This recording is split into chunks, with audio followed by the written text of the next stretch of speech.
رب اشرح لي صدري ويسر لي أمري واحلل عقدة من لساني يفقهوا قولي. الحمد لله رب العالمين بارئ الخلائق أجمعين، والصلاة والسلام على جميع الأنبياء والمرسلين، سيما من سمي في الآفاق بأحمد وفي الأرض بأبي القاسم محمد.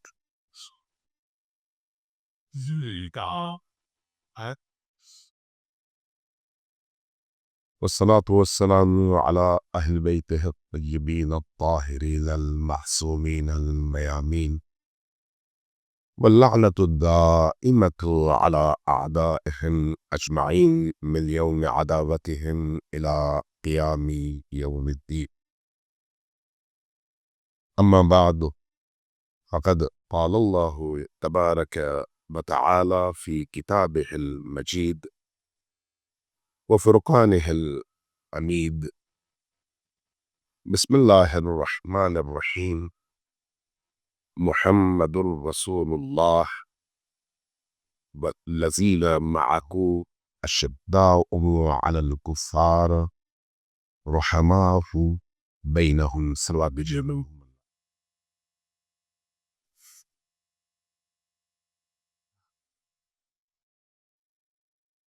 محفل میں تشریف فرما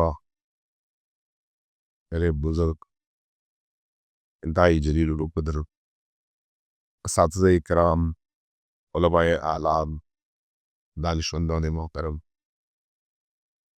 اور امام زمان علیہ الصلوۃ والسلام کے مکتب کے مجاہد سپاہیوں،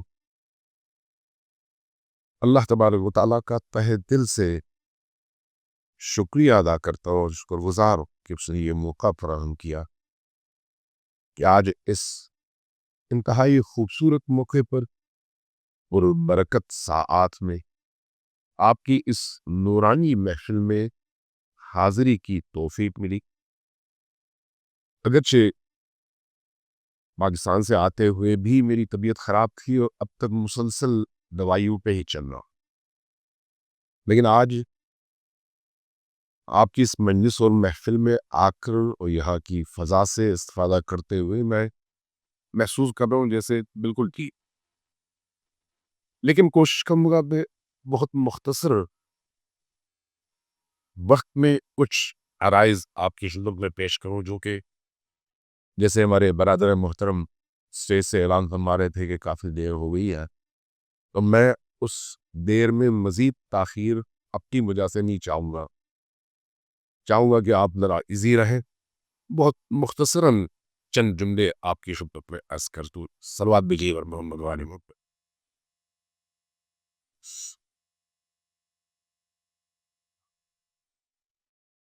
عزیزان محترم، چونکہ شمع اور دن مقدس ترین اور محترم ترین ایام ہے، اس لیے دو جملے خود نبی کریم صلی اللہ علیہ وآلہ وسلم اور امام صادق علیہ الصلاۃ والسلام کی مناسبت سے عرض کروں کہ اللہ تبارک و تعالیٰ نے قرآن کریم میں وما ارسلناک الا رحمتا للعالمین کہہ کر نبی کریم صلی اللہ علیہ وآلہ وسلم کے مقام اور اس عالم میں ان کی حیثیت کو واضح کر دیا ہے۔ جب ہم اللہ کی ان دو صفات پر غور کرتے ہیں، رحمانیت اور رحیمیت پر، تو دونوں میں رحمت موجود ہے۔ رحمان کا دائرہ وسیع ہے اور رحیم کا دائرہ مختصر۔ میں اس تفصیل میں نہیں جاتا، لیکن ایک بات بڑی عجیب ہے کہ اللہ کے اگر 1000 اسماء ہیں اور ہر اسم کائنات میں موجود مخلوق تک افاضے کے لیے ہے، تو وہ افاضہ تب تک نہیں ہوتا جب تک وہ صاحب رحمت نہ ہو۔ اس لیے ان تمام اسماء کے ذریعے سے مخلوق کو افاضہ تب ہوگا جب وہ صاحب رحمت ہو، چاہے رحمانی رحمت ہو یا رحیمی رحمت. اور اللہ تبارک و تعالیٰ نے اس پورے عالم کی ہر ضرورت کو اسی صفت رحمت کے ذریعے سے پورا کیا ہے. رحمت کے حوالے سے علماء، مفسرین اور صاحبان لغت یہ بیان کرتے ہیں کہ اس کیفیت کا نام ہے جس میں سامنے والے کی ضرورت کی ہر چیز اس کو فراہم کی جائے. یہ ہے رحمت. اس کی ماقودی صاحب رحمت کہا جاتا ہے کہ اپنی زندگی کا نچوڑ وہ اپنی اولاد کو پیش کرتی ہے، خود چاہے کسی بھی مشکل کا شکار. اللہ تبارک و تعالیٰ نے جو رحمان ہے اور رحیم ہے، نبی کریم کو دنیا اور آخرت دونوں میں رحمتن للعالمین قرار دے کر ہم سب کو یہ بتا دیا کہ اس کائنات کا ہر ذرہ، تمام مخلوقات تک جو بھی فیض پہنچتا ہے نبی کریم کے ذریعے سے پہنچتا ہے، چاہے اس دنیا میں چاہے اس دنیا میں. اور یہ ایام وہ ایام ہے جب ہم نے اس ذات اقدس سے رحمتوں کے سائے میں کسب فیض کرنا ہے. اور نبی کریم کے ذریعے سے جو کچھ پہنچتا ہے اس میں میری سانسیں بھی شامل ہے، میری نگاہ بھی شامل ہے، میری عقل بھی شامل ہے، میرا رزق اور میری روزی بھی شامل ہے. جو کچھ میری زندگی کی ضرورتیں ہیں، چاہے میں شعوری طور پر وہ ضرورتیں اللہ سے طلب کروں یا نہ کروں، وہ ساری کی ساری چیزیں اگر پہنچ رہی ہے تو ذات محمد کے ذریعے سے پہنچ رہی ہے. اور ہمیں روایات میں ایک روایت نبی کریم سے اور دوسری امام رضا علیہ السلام سے عیون اخبار رضا میں یہ ہمیں ملتا ہے کہ اللہ تبارک و تعالیٰ کی رحمت کے 100 حصوں میں سے ایک حصہ تمام عالم میں تقسیم ہوا، ابتدائے خلقت سے انتہائے خلقت تک. اور اس کے اثرات ایک ماں کے اندر، باپ کے اندر موجود ہے، چاہے وہ باپ انسانی ہو یا غیر انسانی. میں اس تفصیل میں نہیں جاتا، صرف اشارہ کر کے گزر رہا ہوں. اور باقی ساری رحمتیں جب پوچھا گیا کہ کس لیے ہے، فرمایا کہ نبی اور آل نبی ان رحمتوں کے مالک ہیں. اور اس عالم میں بھی اور اس عالم میں بھی اگر مخلوق تب کچھ پہنچتا ہے تو وہ نبی اور آل نبی کے ذریعے سے پہنچتا ہے. یہ وہ ہستیاں ہیں جن کی آمد کی آج شب ہم یہاں پر یاد منا رہے ہیں اور ان کو یاد کر رہے ہیں، جو کہ عنوان نمونے کے عمل سے، نمونے کے حوالے سے ہے، اور وہ بھی استقامت کے میدان میں، مبارزے کے میدان. لہذا اس حوالے سے چند جملے میں آپ کے خدمت میں عرض کروں کہ نبی کریم کی ذات بھی اور باقی ائمہ کی ذات بھی ہر حوالے اور ہر لحاظ سے ظاہر حوالے نمونہ. کیا ان کے ہاں غضب پہلے ہے یا رحمت؟ یقیناً آپ کہیں گے کہ وہ اللہ کی رحمت کا چونکہ مظہر ہے، اس لیے ان کی رحمتیں ان کے غضب سے آگے ہے. اور میرا خیال ہے اگر ایک مبلغ کی حیثیت سے، ایک دینی طالب علم کی حیثیت سے صرف اسی نقطے کو ہم سمجھ پائیں کہ ان کی رحمت ان کے غضب سے آگے تھی، تو ہم خود ان کی رحمتوں کا مظہر بن کر اور ان کے نمائندہ بن کر وہ کام کر سکتے ہیں جو وہ چاہتے تھے اور چاہتے ہیں، کہ ہمارا رحمت کا پہلو ہمارے غضب کے پہلو پر حاوی بھی ہو اور غالب بھی. آج ایک ایسے دور سے ہم گزر رہے ہیں جو طول تاریخ انسانیت میں بھی اور طول تاریخ اسلام میں بھی بے نظیر بھی آئے اور بے مثال بھی. ایک ایسا دور جس پہ وہ تحریک جس کا آغاز خانہ فاطمہ الزہرا سلام اللہ علیہا سے ہوا، جد و جہد، مبارزہ، مقاومت، حق گوئی اور معاشرے میں موجود فساد کے چہرے سے پردہ ہٹا کر حق اور نورانی پیغام تک لوگوں کو پہنچانا اور لوگوں تک اس پیغام کو پہنچانا اگرچہ ابتدا میں چند لوگ تھے، انگو شمار لوگ، لیکن آج اگر ہم دیکھیں تو پوری کائنات میں 8 ارب انسانوں میں اور 2 ارب کے قریب مسلمانوں میں اگر کوئی چہرہ، اگر کوئی پیغام، اگر کوئی دلیل، اگر کوئی نظریہ، اگر کوئی تحریک اس قابل ہے کہ اس تحریک، اس نظریے اور اس چہرے کو 1,24,000 انبیاء کی تعلیمات کا ما اصل قرار دیا جائے اور نبی کریم صلی اللہ علیہ وآلہ وسلم کی آخری کتاب کا مظہر قرار دیا جائے، تو وہ چہرہ آج تشیع کا چہرہ ہے، آج مکتب اہل البیت کا چہرہ ہے، جس کا آغاز، جس تحریک کا آغاز علی اور فاطمہ کے اس محقر گھر سے ہوا جس کو نبی کے بعد نشانہ بنایا گیا۔ لہذا آج وہ دور ہے جو اس سے پہلے کبھی اس طرح سے عروج اس مکتب کو حاصل نہ ہوا۔ لہذا جتنا آج عروج پر یہ مکتب آئے، اسی حساب سے چیلنجز بھی عروج پر آئے، اسی حساب سے خطرات بھی اپنے عروج پر آئے، اسی حساب سے دشمن بھی اتنا ہی بڑا ہے۔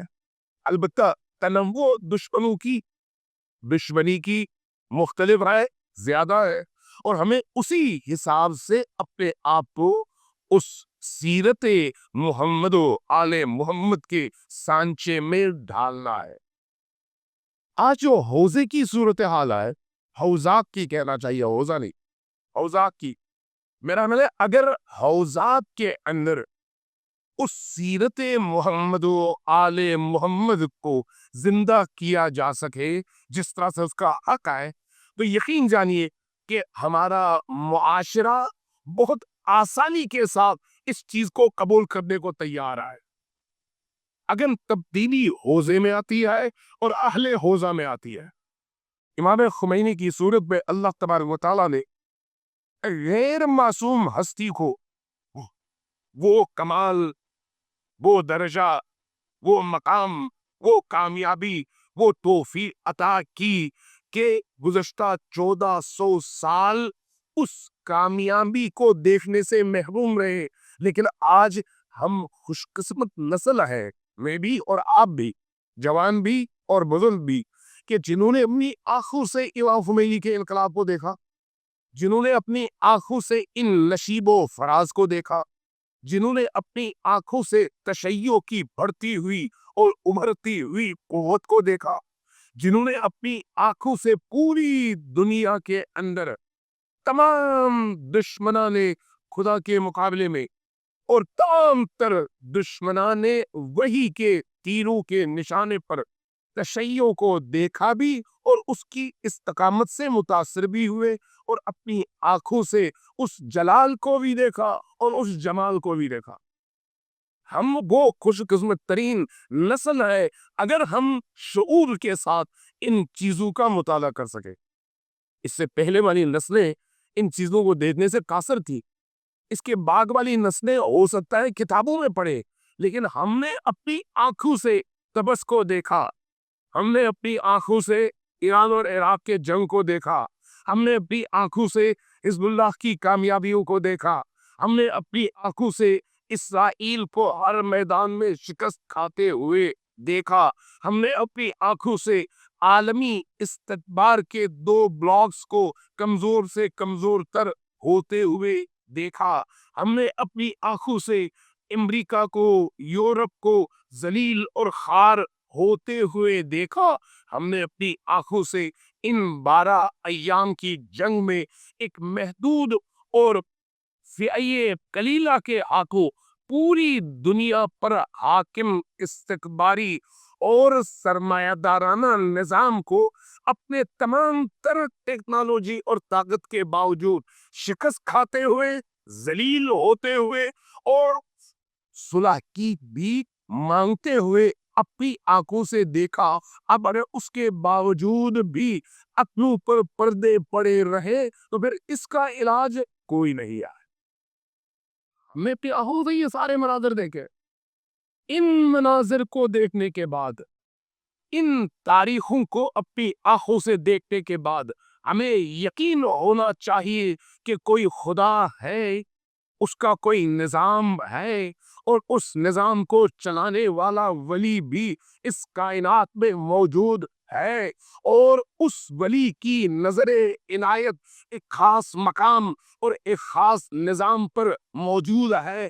اب اس نظام کے اندر موجود لوگ جتنے اخلاص کے ساتھ آگے بڑھیں گے، وہ مدد اتنی ہی تیزی سے شامل حال کی، اور اس نظام سے وابستہ لوگ دنیا کے کسی بھی کونے میں، چاہے کسی بھی بر اعظم، چاہے کسی بھی ملک کے اندر موجود ہو، اس نظام سے اگر وابستہ ہے اور اخلاص کے ساتھ وابستہ ہے اور اپنی شرعی، دینی، عقلی، اجتماعی اور سوشل معاشرتی ذمہ داریوں کی ادائیگی کے لیے اخلاص کے ساتھ تیار ہو، تو دروازے رحمت کے کھلتے ہیں، اور کم من فئۃ قلیلۃ غلبت فئۃ کثیرۃ باذن اللہ کی مصداق بن کر وہ فئہ قلیلہ اپنے سے کئی گنا بڑی طاقت پر غالب آ سکتی ہے، اور اب بھی ہم اس کے مظاہر دیکھ رہے ہیں۔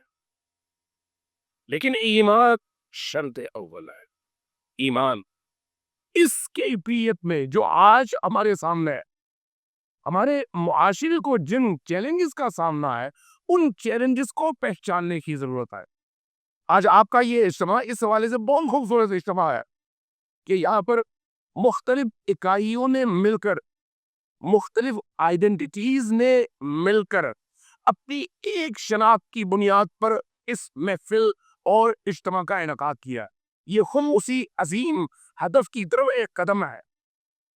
اس طرح کا جو علاقائی تعارف ہے وہ ظاہر ہے آپ کی شناخت کے لیے ٹھیک ہے، لیکن اہداف کی راہ میں اس کو رکاوٹ نہیں بننا چاہیے، جو کہ آپ نے خود اپنے عمل سے ثابت کیا۔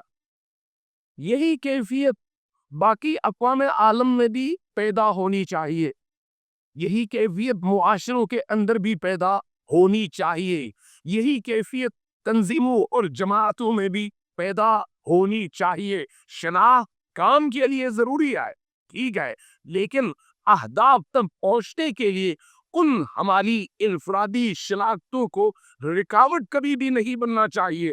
اس مشترکہ اور عظیم ہدف تک پہنچنے میں ان تمام مختلف جتھوں، گروہوں، جماعتوں، تنظیموں اور ہیئتوں اور تشکلات کو ایک انسانی بدن کی حیثیت سے، جس کے مختلف اعضاء اپنی جگہ، اپنی شناخت کے باوجود مرکز سے جڑے ہوئے ہیں، اور اس انسانی زندگی کے کمان کے سفر میں ایک دوسرے سے پوری طرح سے تعاون کر کے اس روح کے تابع ہو کر آگے بڑھتے ہیں، اسی طرح سے ان تمام تشکلات کو، چاہے یہاں ہو، چاہے پاکستان میں، چاہے انڈیا میں، چاہے کسی اور دنیا کے کونے میں، اس روح انقلاب سے متصل ہو کر، ہم سو ہو کر، ہم ہدف ہو کر اس عظیم ہدف کی طرف ساتھ میں محو سفر ہونا چاہیے۔ یہی میرا خیال ہے ہماری کامیابی کی سب سے بڑی ضمانت ہوگی،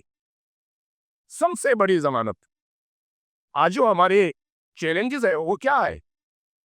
آپ ذرا غور کیجیے، اس وقت مجھے تعجب ہوتا ہے، کل تھوڑا سا ابھی گرم ہو رہا ہوں تو تھوڑی سی طبیعت بہتر ہو رہی ہے، سلوات بھیجیے پر محمد والے کو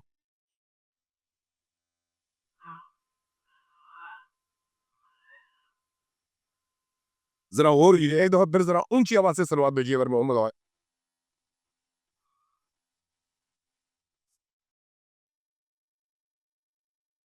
ذرا تھوڑی دیر کے لیے غور کیجیے، ابھی آپ انقلاب کے مہد میں ہیں۔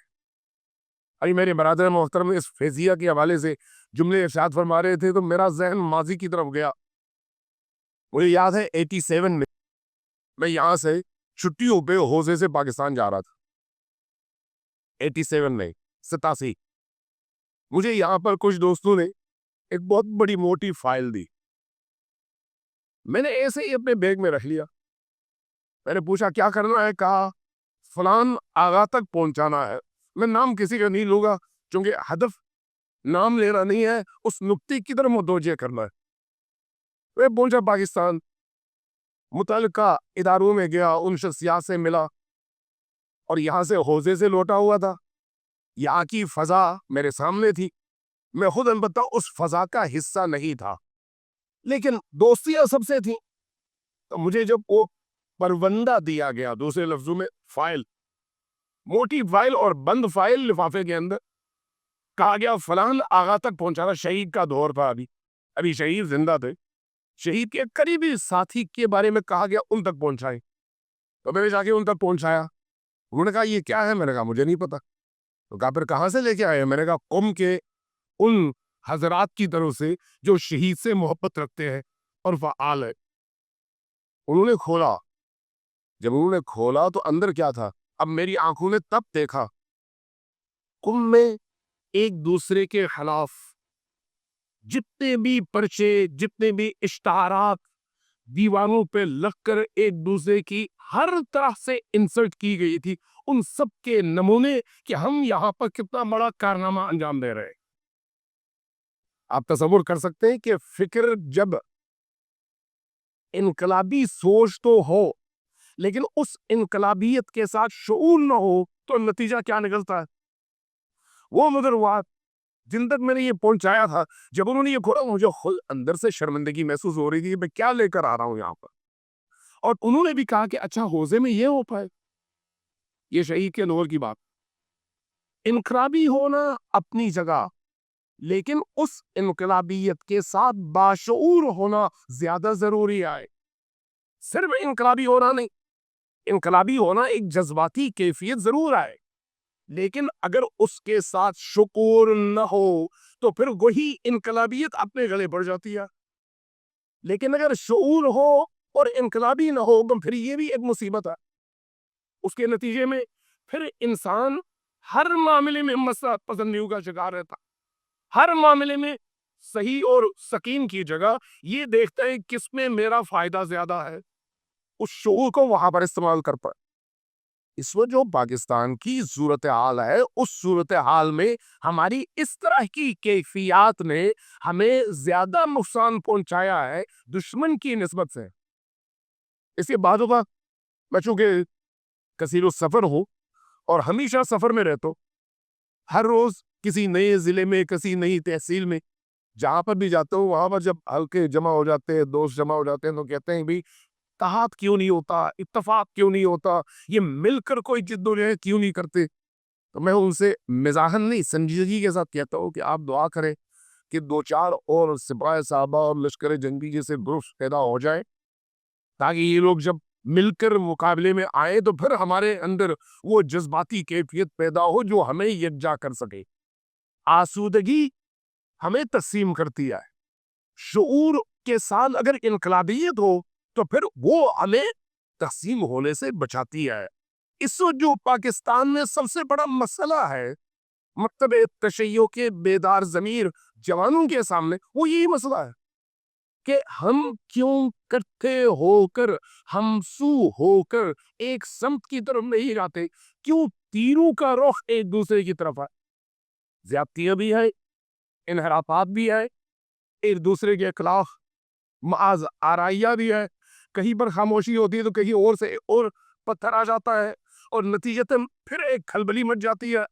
وہ دور اس طرح سے بڑا اچھا تھا کہ جہاں پر بھی کوئی غلاظت اٹھتی تھی اس کا تعفن صرف اسی علاقے میں ہوتا تھا, دیگر علاقوں تک پہنچتا نہیں تھا. ان میں اگر کوئی ایسی بات ہوئی تو پاکستان تک اس کی بازگشت پہنچی نہیں کی. لیکن آج سوشل میڈیا کا دور ہے, کم کیا دنیا کے ایک کونے میں کوئی چھوٹا سا کام ہو تو پوری دنیا میں موجود لوگوں تک وہ بات آسانی سے فوراً آنن فانن پہنچ جاتی ہے, اور اس کے اثرات بھی منفی ہو یا مثبت مرتب ہوتے. ایک ایسے دور میں خصوصاً حوزہ علمیہ کے طلاب, فضلاء اور اکابر اور اہل فن, اہل علم, اہل معنی ہستیوں کو, لوگوں کو, جوانوں کو اس حوالے سے بہت زیادہ کانشیس ہونے کی ضرورت ہے. جب ہم نبی کریم صلی اللہ علیہ وآلہ وسلم اور ائمہ اہل بیت کی استقامت کو دیکھتے ہیں، تو اس استقامت کا جو آغاز ہے وہ اپنی ذات سے ہوتا ہے، اپنی ذات سے۔ نبی کریم کے والد سے ابھی آیت اللہ رمضانی جو کچھ فرما کر گئے، اس کے بعد اس پر گفتگو کی کوئی ضرورت نہیں آئے۔ میں جب امام صادق علیہ السلام کی سیرت میں دیکھتا ہوں تو وہاں پر ایک حدیث میں نے دیکھی، اپنے گھر سے نکلے کہیں جانے کے لیے، دیکھا گلی ہے، تنگ ہے، سامنے سے کتا آ رہا ہے، رک گئے، کتا ادھر رک گیا۔ حدیث کہتی ہے آپ نے فرمایا تفضل تفضل، کتے سے کہا احترام کے ساتھ، کتا آیا گزر گیا، پھر آپ گزر گئے۔ ائمہ کی سیرت تو یہ ہے کہ حتیٰ کتے کے مقابلے میں بھی احترام کا جو ماحول ہے اس کو متاثر نہ ہونے دیا جائے، چاہے کہ مومنین، چاہے کہ دینی طالب علم، چاہے کہ انقلابی لوگ، چاہے کہ تشیع، چاہے کہ ہم وہ طبقات جو عالم پر ایک عالمگیر حکمرانی کا خواب اپنے اس نظریے کے تحت دیکھتے ہیں، وہ لوگ آپس میں اس طرح سے تقسیم ہو۔ دوسری چیز جو سب سے زیادہ خطرناک ہے، جس کو ہمیں نبی کریم کی سیرت سے لینا چاہیے، امام صادق کی سیرت سے لینا چاہیے، وہ یہ ہے کہ آج کا جو انقلابی طبقہ ہے یہاں پر بھی کم نظر آتا ہے، اور پاکستان میں اور زیادہ کمزور نظر آتا ہے۔ کمزور کیوں نظر آتا ہے؟ سوچنے کی ضرورت ہے، کیوں کمزور نظر آتا ہے؟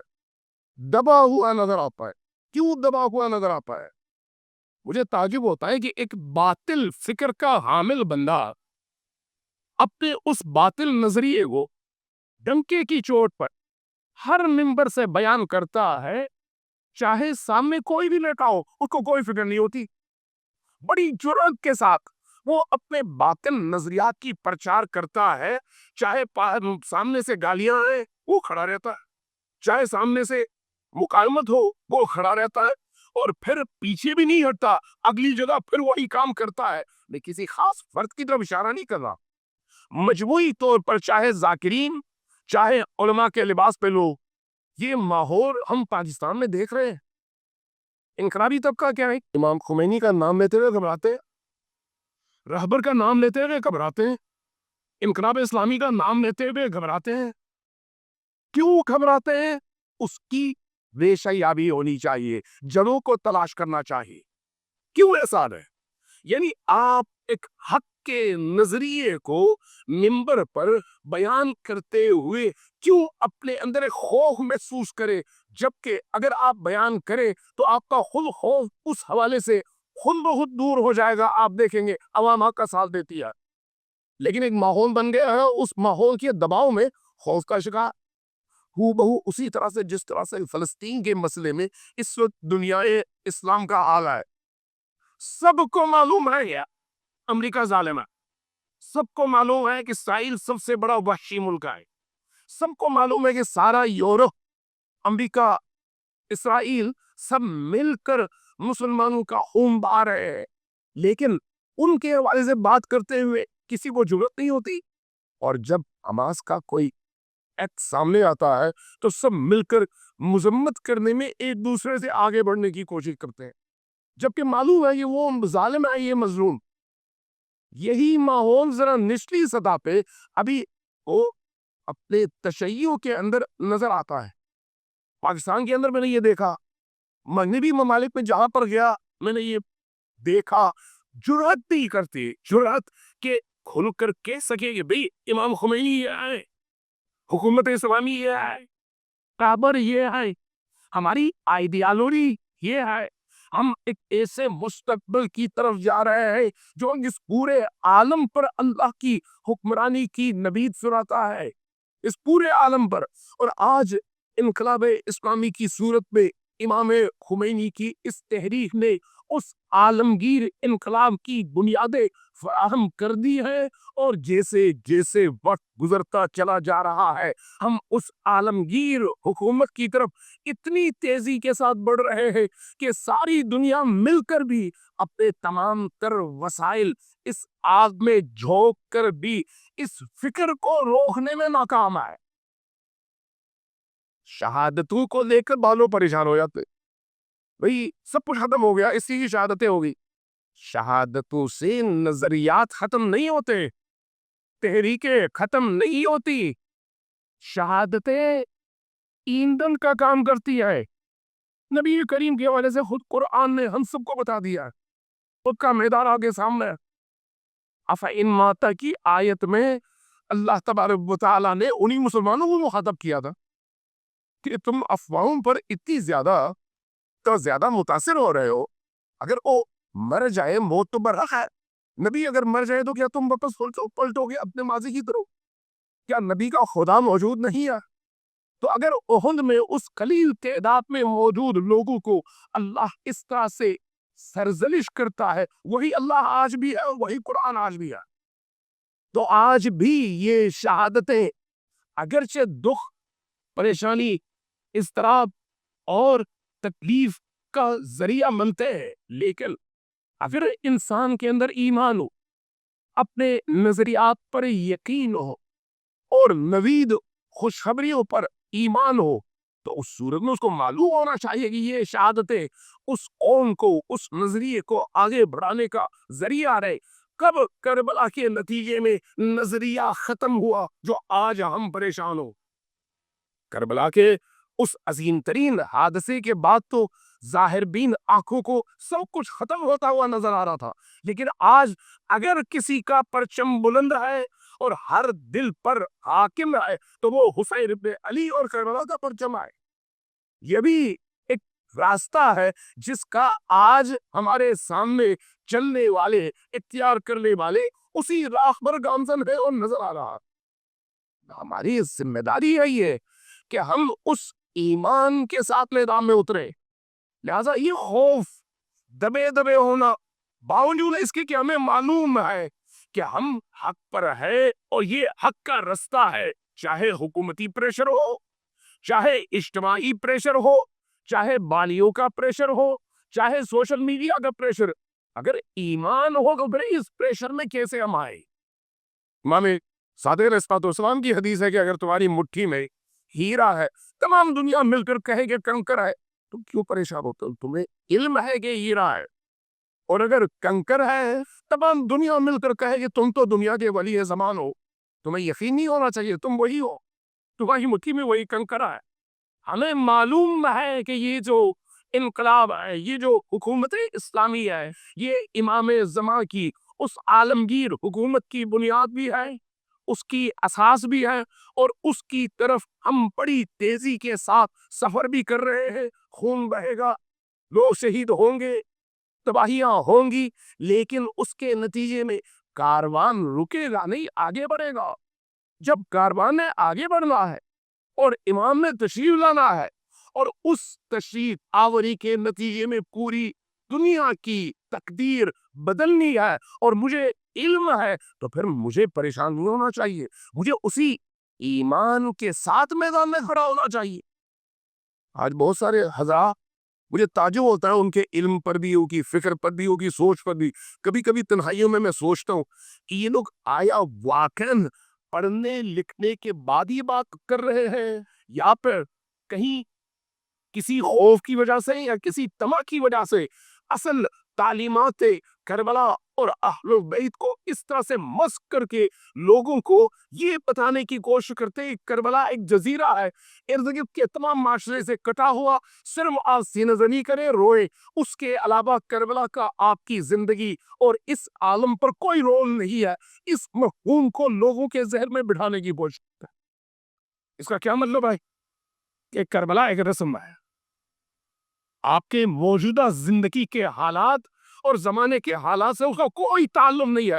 اب کوئی ایسی بات کرنے والا یا حقیقتاً جاہل مطلق ہونا چاہیے یا پھر دشمن کا اعلی کار، کوئی تیسری چیز مجھے سمجھ نہیں آئی اب تک جتنا بھی میں نے سوچا۔ اور اس کے مقابلے میں وہ لوگ جو اس طرح کی باتیں کرتے ہیں وہ بھی ڈٹ کر باتیں کرتے، کھل کر باتیں کرتے، بغیر کسی خوف کی باتیں کرتے، اور ہم جو سمجھتے ہیں کہ ہم امام خمینی کی نسل سے ہیں، رہبر انقلاب کی نسل سے ہے، آج کی اس نسل سے ہے جس کو فخر ہے کہ اس وقت دنیا میں تشیع کا بلند اور پاکیزہ چہرہ ہم ہیں، ہم سے مراد یعنی یہ مکتب اور اس مکتب کے ماننے والے وہ لوگ جو یمن سے لے کر افریقہ تک آج مکتب علوی کی شناخت بڑے ہوئے ہیں، ہم اس کے باوجود خوف کا شکار ہو، مصلحتوں کا شکار ہو، بولتے ہوئے گھبرائیں اور سوچیں کہ کہیں ہمارا ممبر متاثر نہ ہو، کہیں یہ متاثر نہ ہو، کہیں وہ متاثر نہ ہو۔ نہیں، میں نے یہ تجربہ کیا، میں اپنا ذاتی تجربہ عرض کر رہا ہوں آپ سے۔ متعدد جگہوں میں، حتیٰ جنوبی پنجاب میں، حتیٰ ملنگو کے اڈے میں، حتیٰ یہ جو لوگ شہادت ثالثہ پڑھتے ہیں اس کو نہ پڑھنے والے کو عجیب و غریب قسم کے القابات سے نوازتے ہیں، ان کے مرکز میں جا کر جو مجھے دعوت ملی تو میں نے شرط رکھی کہ پھر میں کھل کے بات کروں گا، اور وہاں پر جا کر بھی میں نے یہ سوچا کہ آئندہ مجھے یہ بلائے یا نہ بلائے، جب مجھے موقع ملا ہے تو اس موقع کو میں ضائع نہ کروں۔ یقین جانے، خدا گواہ، آج کی اس رات کے صاحب اور مالک گواہ ہے، جہاں بھی میں نے اس طرح سے اس مجلس کو اپنی آخری مجلس سمجھ کر گفتگو کی ہے، وہاں پر مجھے بعد میں قطار اور لائن میں دعوتیں آئیں کہ آپ ضرور آئیں، دوبارہ گفتگو کریں۔ عوام کے اندر شعور ہے، عوام کے اندر اطاعت ہے، عوام کا ضمیر زندہ ہے۔ انحراف کے شکار لوگ ان کے ذہنوں کو ادھر سے ادھر موڑنے کی کوشش کرتے ہیں۔ ہماری ذمہ داری ہے کہ ہم ان منحرفین کا شکار ہونے والی عوام کو منطقی انداز میں محبت کے ساتھ نشتر برسا کر رہے۔ نبی کریم نے نشتر نہیں برسایا، نبی کریم نے طنز نہیں کیا، نبی کریم نے لوگوں کی حیثیتوں کو پامال نہیں کیا، نبی کریم نے لوگوں کی عزتیں پامال نہیں کی، نبی کریم نے لوگوں کے آبرو اور اجتماعی حیثیتوں کو تنقید کا نشانہ نہیں بنایا۔ ایسی اصلاح کی جس میں تعمیر بھی ہے اور نفرت بھی نہیں ہے۔ انداز مثبت ہونا چاہیے۔ اگر مثبت انداز میں وہی بات آپ اہل سنت کے درمیان کریں، مثبت انداز میں وہی بات حتیٰ آپ دیوبندیوں کے درمیان میں کریں، مثبت بات اسی انداز میں جو انداز نبی کریم اور ائمہ اہل بیت کا ہے، آپ اگر حتیٰ اہل حدیث وہابیت کے درمیان میں کریں، میں اپنے تجربے کی بنیاد پر کہہ رہا ہوں کہ کہیں پر بھی مجھے کوئی ایسے رد عمل کا سامنا نہیں کرنا پڑا جو میرے لیے شرمندگی کا باعث ہو۔ اس لیے ائمہ خدا علیہ السلام کے کلام میں، ان کے پیغام میں وہ جامعیت بھی ہے، جان بھی ہے، اور اس کے اندر معنویت بھی ہے۔ ہاں، نکل الناس بقدر عقولہم، جب ائمہ لوگوں کی عقلوں کے مطابق بات کرتے ہیں تو آپ بچوں کے درمیان بیٹھ کر در سے خارج والی بات نہ کریں، وہاں پر خیال رکھیں کہ کس سے کون سی بات ہم نے کرنی ہے۔ کیمرے کے سامنے بیٹھ کر وہ بات نہ کریں جو نہیں میں ہونی چاہیے، وہ بات جو اہل علم اور اہل فکر کے درمیان ہونی چاہیے، عام پبلک کے درمیان بیٹھ کر وہ بات نہ کرے۔ ابھی ان کی سطح وہ نہیں ہے، ان کی سطح پر جا کر منطق اور حکمت کے ساتھ وہ بات کرے جو ان کے لیے قابل ہضم بھی ہو اور آپ کا انداز بھی تعمیری اور مصلحانہ ہو، خیر خواہانہ ہو۔ سوال پیدا نہیں ہوتا کہ آپ کی آواز اور آپ کا پیغام ان کے دلوں کو متاثر نہ کرے۔ یہ ایک مبلغ کی حیثیت سے، ایک اللہ کے اس محبوب ولی امام حسین علیہ السلام کے ایک ادنا ذاکر کی حیثیت سے ہم سب کی ذمہ داری بنتی ہے کہ ان نکات کی طرف ہم توجہ دیں۔ اور مقاومت کے اس میدان میں کربلا کو عصر حاضر کے کربلا کے ساتھ لے کر چلنے کی ضرورت ہے، اور اختلافی نکات کو جس کے نتیجے میں جوان منحرف ہوتا ہے۔ جب اوپر اختلاف ہو، اوپر فرض کرے دو جملوں کے ذریعے سے ہی منفی باتوں کا تبادلہ ہو تو نیچے بدترین گالیوں تک نوبت پہنچ گیا۔ یہ ہمیشہ انسانی معاشروں کا المیہ رہا۔ اس کی اوپر کی سطح پہ، علماء کی سطح پہ، دانشوروں کی سطح پہ، اہل علم کی سطح پہ، اہل منبر کی سطح پہ وہ احتیاط ضروری ہے کہ کوئی ایسی بات، ایسا جملہ، ایسا کلام جو حقیقتاً نچلے طبقے کو ایک دوسرے کے مقابلے میں کھڑا کرے، ہماری زبانوں سے نہ نکلے۔ اگر ایسا ہوا اور ہم نے مثبت انداز میں اسی پیغام کو لوگوں تک پہنچانے کی کوشش کی، یقین جانیے کہ آج کا دور آپ کا دور ہے، کسی اور کا دور نہیں ہے۔ یہ دور آپ کا دور ہے۔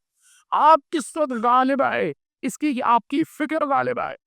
اس فکر کو قبول کرنے کے لیے معاشرہ آمادہ ہے۔ وہ معاشرہ صرف شیعی معاشرہ نہیں ہے، تمام معاشرے آمادہ ہے۔ کسی بھی حلقے میں آپ چلے جائے، اس وقت آپ سر اٹھا کر بات کر سکتے ہیں کہ میں شیعی علی ہوں اور عصر حاضر میں میرا لیڈر خامنئی رہبر ہے۔ آپ فخر کے ساتھ یہ بات کر سکتے ہیں، اس لیے آج وہ دور ہے جس میں یہ چہرہ نمایاں ہو کر سامنے آیا ہے۔ لہذا نبی کریم صلی اللہ علیہ وآلہ وسلم کی سیرت سے اور اہل البیت کی سیرت سے ہم نے اگر بقول ایرانیوں کے الگو برداری کر دیا ہے، اس کو یہ حسنہ ڈھونڈنا ہے، تو اپنی پریکٹیکل لائف کے لیے ہمیں ڈھونڈنا چاہیے کہ ہم کس طرح سے اپنی ذمہ داریاں نبھائیں، کس طرح سے۔ صلوات بھیجیں محمد وآلہ وسلم۔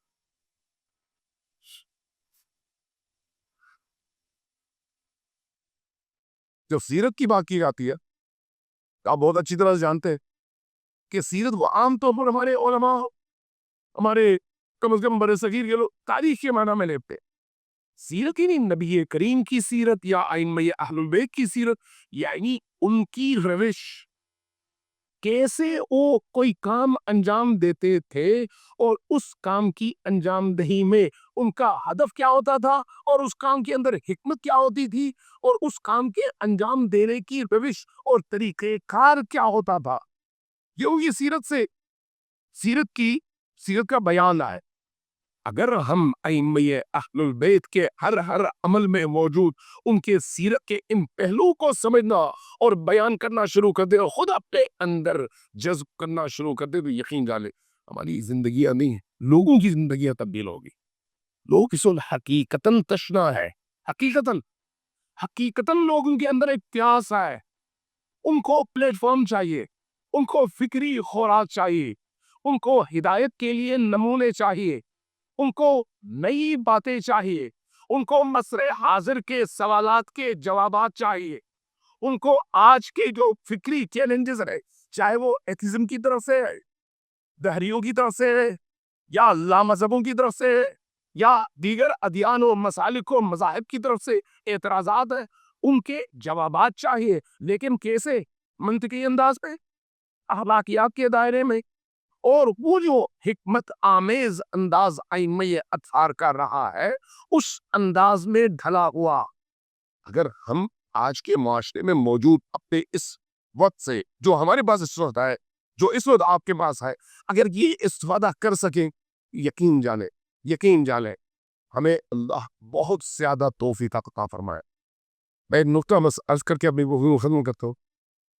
85 میں آیا تھا کم، جب میں یہاں پر آیا تو جب پہلا دن میرا تھا تو بعض علماء کو میں نے دیکھا، واقعی ان کی داڑھیوں سے، ان کے عمامے سے، ان کی ظاہری وضاحت سے میں بڑا متاثر ہوا، بڑے خوبصورت، بڑے وجیح، بڑے حسین اور بڑی شخصیت لگ رہے۔ جس دن میں حوضہ چھوڑ کر جا رہا تھا وہ وہیں پر کھڑے تھے، اس کے بھی تقریباً کوئی 20 سال بعد جب میں آیا تو وہیں پر کھڑے تھے۔ تو میں نے پھر ان بعض بزرگوانوں سے کہا کہ وہ جو حدیث تھی اطلب العلم من المہد الی اللہ، اس پر آپ عمل کر رہے کہ آپ مرتے دم تک یہیں پر رہے۔ یہ ہمارا ہدف مرتے دم تک یہاں پر رہنا نہیں ہے۔ ہم نے بہرحال یا مجتہد بننا ہے یا مبلغ۔ جنہوں نے مجتہد بننا ہے ان کے لیے ٹھیک ہے، وہ بیٹھ کر وہ جو روش ہے وہ دیکھی، اس کے مطابق پڑھے پڑھائیں اور اس کو جاری رکھے۔ لیکن اگر 2,500-3,000 فضلاء ہے تو ان میں سے کتنے لوگ اس طرح کے ہیں؟ باقی لوگوں نے کیا کرنا ہے؟ احساس مسئولیت اور ذمہ داری اگر اندر پیدا ہو تو وہ اپنے آپ کو تیار کر سکتا ہے۔ اور یہ یقین رکھے جو یہاں پر جیسا ہے وہاں پر بھی ویسا ہی ہے۔ دوسرے لفظوں میں دنیا ہے اور پاکستان آخرت۔ اسی طرح سے جس طرح سے انسان اس دنیا میں جیسے ہوتا ہے اس دنیا میں اسی طرح سے اٹھتا ہے، وہی ہے اس کی حقیقت۔ یہاں اگر کسی نے اپنے آپ کو علم سے، فکر سے، پاکیزگی سے، نظریات سے، تقوی سے، اخلاقی ان تمام روایات سے آراستہ کیا تو وہاں پر بھی وہ اسی طرح سے لوگوں کے اندر مؤثر ثابت ہو سکتا ہے۔ لیکن اگر یہاں پر اس نے بیکار میں اپنا ٹائم ضائع کیا تو وہاں پر بھی ایک ایسا عنصر ہوگا جو ناقابل استعمال پرزا ہوگا، اس کی کوئی حیثیت نہیں ہوتی۔ ادھر سے کسی نے لات ماری ادھر، ادھر سے لات ماری ادھر، ہمیشہ مہاجر نہیں۔ اس وقت آپ بہشت میں ہے، حقیقتاً بہشت میں، ہر لحاظ سے بہشت میں ہے، عمر کے لحاظ سے، کیونکہ ابھی میں دیکھ رہا ہوں چند اور بزرگوں کے علاوہ باقی سارے جوان ہیں یہاں پر۔ یہ جو جوان ہیں ان کو اللہ تبارک و تعالیٰ نے ایک بہشتی زندگی عطا کی ہے، یہاں پر تمام نعمتیں موجود ہیں۔ ایک دو مولانا سبت نجوی مرحوم اللہ مقام اور شریف، ان کی جب کبھی وہ پاکستان سے آتے تھے یہاں پر تو میں انہیں شوق تھا بزرگوں کی خدمت میں پہنچنے کا، میں ان کی خدمت میں جایا کرتا تھا ان کے گھر۔ ایک دم میں گیا، میں ایسے ہی سوالات کیے تو ان کو سب سے بڑا گلہ یہ ہوتا تھا کہ آ کے طالب علم پڑھتے نہیں ہے۔ میں نے کہا وہ کیسے آپ نے اندازہ لگایا کہ پڑھتے نہیں ہے؟ کہہ رہے کہ کئی طالب علموں سے میں نے پوچھا کیا پڑھ رہے ہو، کہا فلان کتاب۔ تو میں نے ان سے پوچھا پچھلی دفعہ بھی جب میں نے پوچھا تھا تو تم نے یہی کہا تھا، اتنے عرصے میں تم نے آگے کیوں نہیں سفر کیا؟ تو مجھے جواب ملتا ہے پڑھنے کا موقع ہی نہیں ملتا۔ تو جس طالب علم کو حوزہ علمیہ میں پڑھنے کا موقع نہیں ملتا وہ مرتے دم تک کام بھی نہیں کر سکتا۔ یہ آپ کے پاس اور ہمارے پاس ایک موقع ہے جس کو ہم بھرپور طور پر استعمال کر سکتے ہیں اپنی شخصیت کی تکمیل کے لیے۔ اللہ تبارک و تعالیٰ سے اس دعا کے ساتھ کہ اللہ ہمیں جو کچھ ہم کہتے ہیں، سنتے ہیں، پڑھتے ہیں اس پر عمل کرنے کی توفیق عطا فرمائے، ہماری روحوں کو پاک و پاکیزگی عطا فرمائے، ہمارے باطن کو نورانی فرمائے، اہل البیت علیہ السلام کے صدقے میں ہمیں اس راہ پر جو راہ امام زمان کے ظہور تک منتج ہو، ہمیں ثبات قدم کے ساتھ قائم رہنے کی توفیق عطا فرمائے، ہمیں ائمہ خدا علیہ السلام کی حقیقی معرفت عطا فرمائے، اور جب تک ہم زندہ ہیں اہل البیت کے اس مکتب کے دفاع کی صلاحیت اور توفیق ہمیں عطا فرمائے۔ اللہ تبارک و تعالیٰ سے دعا ہے کہ رہبر انقلاب کو عمر نوح عطا فرمائے اور ان کے اس انقلاب کو امام زمان کے انقلاب سے متصل فرمائے، اور ہمیں ان کے نقش قدم پر ان کی رہبری کے سائے میں اپنی اجتماعی ذمہ داری ادا کرنے کی توفیق عطا فرمائے۔ اللہ سے دعا ہے کہ مقاومت کی تمام طاقتوں کو اہل کفر پر، اہل شرک پر، اہل نفاق پر کامیابیاں اور غلبہ عطا فرمائے۔ والسلام علیکم ورحمۃ اللہ۔ صلوات دیجیے بر محمد وآلہ۔